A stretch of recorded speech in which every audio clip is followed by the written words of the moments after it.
But as I look around this room, I'm sure that I'm in the room with a woman who has worked endlessly as a women's rights advocate to ensure that the underserved are indeed served. As I look around this room, I'm sure I'm in the room with a woman who grew up in an impoverished environment, earned a college degree, now runs a nonprofit to help families who resemble her past. As I look around the room, I'm sure I'm looking at a woman who is an educator, not because she's adequately compensated, but because she fully believes that she is shaping the minds of a future leader of this world. I'm sure that I'm in the room with a woman who has worked in a powerful political position, but because of tax cuts or a change in the helm, is now looking for her next great thing. I am sure that I'm in the room with a woman who works every day in an office with men and fights for her equality all the while knowing she's a bit more superior. Yeah, I know I'm in the room with a woman who devotes all of her time to raising her family while actively contributing to worthy charities. Yes, I'm sure that I'm in the room with the many, many, many notable women, and I just want to let you know I'm happy to be in your company.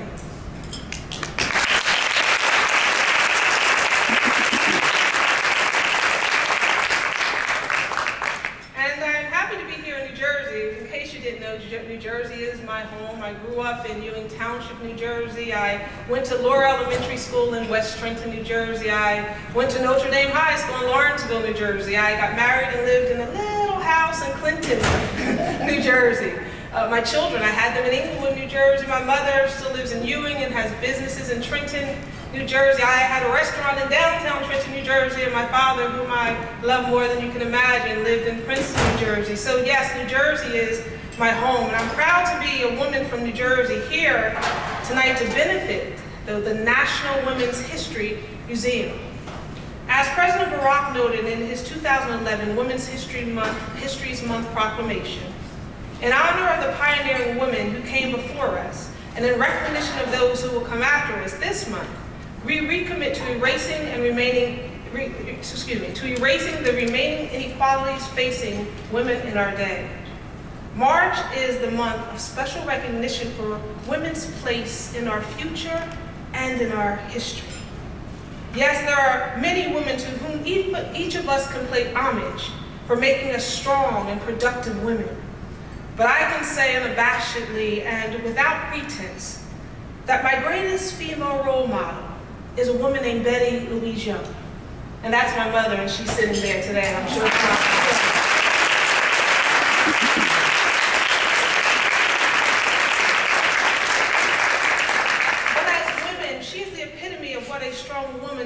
She is smart and professional. She is a scientist turned into a successful entrepreneur. She is a great leader, but she's also a great follower. She works hard, but understands the benefits and the blessings of playing hard. Most importantly, as a woman and as my mother, she values the sanctity of love within a family. Now, I have fallen short in many of the areas that she has perfected, but I'm working on it. I'm working. But there are other women, as I was growing up, who helped shape my thinking. I don't know why at 13 years old I was enamored with Margaret Thatcher. It clearly was not her choice in hairstyles. but maybe it was her confidence, her determined spirit. It was the power that emanated when she spoke. And Sandra Day O'Connor, the first woman Supreme Court Justice, who initially sat on the bench in a conservative posture, but as she sat there over the years, the pendulum of her understanding began to shift, and she exercised her women's prerogative to begin to change her mind. At some point as she sat there, she realized the seat she was holding was for many women, children, disadvantaged, and discriminated against individuals. And her position and her posture began to become a little more flexible upon her departure.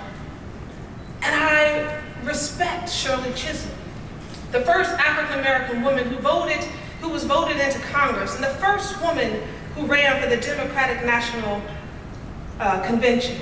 Mrs. Chisholm understood very well about gender inequality. In fact, she stated that in politics, she believed she had two handicaps, and the greatest of the two was being a woman, followed by her race.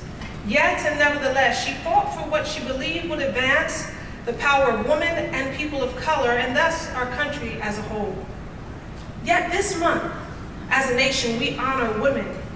But in February, not enough people nor organizations were preparing observatory events for Women's History Month. And in April, when the flowers begin to bloom and the temperatures rise, many will forget the significance of this month. But however, when the National Women's History Museum has a home, every day someone will enter the museum door and be informed, impressed by, and engaged in the dialogue of women's empowerment. And thus, women's significance and the conversation of our contributions will never be silenced. The National Women's History Museum represents the tapestry of our country. And as the tapestry is laid out before the world to see when they visit other numerous national museums, there is a gaping hole in the tapestry's fabric where the National Women's History Museum should be. There is no way to tell the story of our growth and our prosperity as the most powerful and greatest country in the world without sharing the story of women and our amazing contribution. Now, I'm sure, and I've heard about so many amazing women who will be the centerpiece of this museum, but I'm sure there will be pictures and information and artifacts on women like Martha Washington and Dolly Madison and Eleanor Roosevelt, Harriet Beecher Stowe, Harriet Tubman, Amelia Earhart, Molly Brown, Susan B. Anthony, and the list continues. Yet the brick and the mortar that encloses that square footage cannot possibly hold the monumental contributions of women like Nancy Hanks Lincoln, Jane Clemens, Pauline Koch, Nancy Edison, Mary Banneker. And you might ask, who are these women? They are the mothers of Abe Lincoln, Thomas Edison, Mark Twain, Albert Einstein.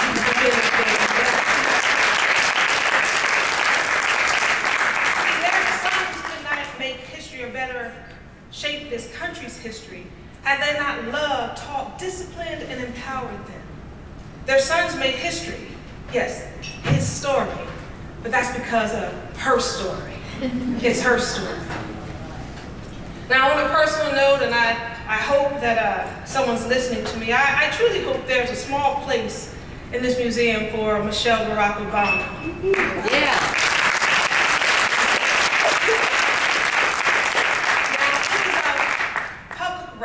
And Senator Obama and Michelle Barack Obama have laughed about this amongst themselves. But before Barack Obama could convince the world that he can, and yes, we can, he had to ask Michelle if he could. He had to ask Michelle if he could have the opportunity to throw his hat in a race, to have the slim chance to be the commander-in-chief of this our fine country. Now, he knew if she said yes, he'd have her love because he always did. He knew that if she said yes, he'd have her support because he always did. He knew that if she said yes, he would have his most cherished advisor because she always was. Now, if you can really wrap your mind around this concept, the reality is Barack Obama had to ask Michelle if he could make history. And because she said yes, Michelle's a history maker. But Michelle had to take time out, like many of us, to consider a few things. She was also Ivy League educated in a highly prestigious corporate position. In fact, she was the breadwinner of the home, but she was also an attentive and doting mother. And therefore, her self-probing questions must have been, can I sacrifice who I am and all that I've worked for and make significant changes in the rearing of my daughters to make history and for the betterment of our country? And she said, yes, I can.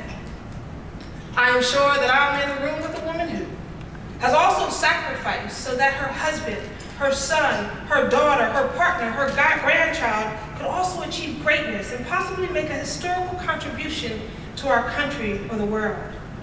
And as I say to you tonight, do not be dismayed because your name may not be etched in the annals of the National Women's History Museum. But I applaud you today because you too, just like Michelle, are history makers. And selfishly, I must say, I desire that the National Women's History Museum is built pretty soon. Because I have two amazing daughters named Triumph and Wisdom. And I want them to see and to touch, understand, and learn, to have a profound pride in being a woman. I live my life so that my daughters will be proud of me, respect my desire to work hard and service others. I want them to live a prosperous, happy life, one filled with peace and with passion. I teach my daughters that we each have unique gifts and talents that are to be used to fulfill the purpose God has for your life. I've been telling my daughters every day of their life without fail that they were born to change the world. They are free to travel their lives past, pursuing whatever vocation they choose, but at the end of the day, they are supposed to change the world. And when I am able to take Triumph and Wisdom to the National Women's History Museum, they will see that many, many other women believe just as Mommy does, and my mom does, and Aunt Gladys does, and Till does, that we can all do great things. They will see that women who look very different and have pursued various paths to their purpose did in fact change the world. The National Women's History Museum is filled with yes we can type of women. Now as I take my seat, and I thank you for your patience, I am passionate about women's rights and our abilities to succeed. From a very young age, it was important for boys to know that I could do what they could do, and in fact, I could do better. In the classroom, I took honors science, and that was not my strong suit, and my B- reflected that. But there were far too many boys in the class and not enough girls, so I took honors. When I was a teenager, I played on an all-boys basketball team coached by my relatives, and I made the all-star team. But they would not have been able to travel and compete nationally because girls weren't allowed in the AAU with boys. Even my husband, who was a professional basketball player, never beat me in horse or one-on-one, and I continue to tell my girls about that every chance that I get. I also admit, and I think I'm a bit too old for my mother to put me on timeout, that I drove my sports car a bit faster than I should have on empty country back roads while in college, to beat the man who said, women can't drive. That's what I did. But now that being said, I must admit there are a few cliches about women that I totally fall into. And that since I know that I'm amongst friends, I'll share this secret. I love beautiful purses. I have far too many shoes. I love a great glass of champagne. And diamonds are my best friend. I love diamonds because they are beautiful and brilliant. They are strong and calm in many shapes, sizes, and colors. Diamonds have a fire about them that when they are exposed to light. But what I like most about diamonds is that they make things shine that are around them. Diamonds are fabulous, and their characteristics are ones that we should incorporate in the fiber of our being. I do enjoy my diamonds, but more importantly, I need my diamonds to remind me of who I am and what I must be. I am not a diamond in the rough. I'm a diamond who's ready to work and to shine. I must be a diamond so that I can contribute to the cutting through the glass ceilings that still remain and hold us down beneath the standards we deserve. And if I take my diamond in my house in Manhattan, New York, and you take your diamond in your house in New Jersey, and we call on our friends in Washington and in California and in Florida and then in Maine and throughout the country, and if we unite to begin to scratch the glass ceilings that have grown in thickness for hundreds of years, if we begin to bang our diamonds in unison on the ceilings that are so old that they are opaque, if we begin to allow our fire of our diamond lives to burn through these glass ceilings, we can and we shall shatter the ceiling so that my triumph and my wisdom can climb to higher heights, so that your daughters, your granddaughters, your sisters can achieve greatness not currently available to them. And if we get serious about the equality we work for, together we will break through this glass ceiling very soon and with power. And when the last ceiling is finally broken, we will look at the charred glass and we will see the names of every woman who will be honored in the National Women's History Museum. And I'm working very hard every day to make sure that I do service to my country and I empower women so that my name will be on a charred piece of glass. Tonight, I challenge you. Use your gifts and your talents. Make a difference in the world. And you can start by supporting the National Women's History Museum. I'm going to do it. Together, yes, we can build it, for we are yes we can type of women.